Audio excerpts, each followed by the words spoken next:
أعوذ بالله من الشيطان الرجيم.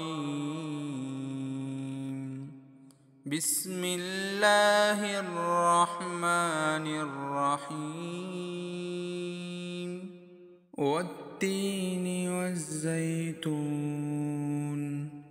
وطور سينين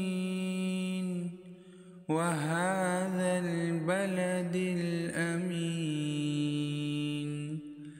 لقد خلقنا الإنسان في أحسن تقويم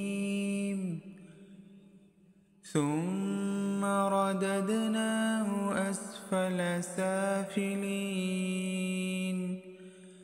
إلا الذين آمنوا وعملوا الصالحات فلهم أجر غير ممنون. فما يكذبك بعد بالدين؟ أليس الله بأحكم الحاكمين؟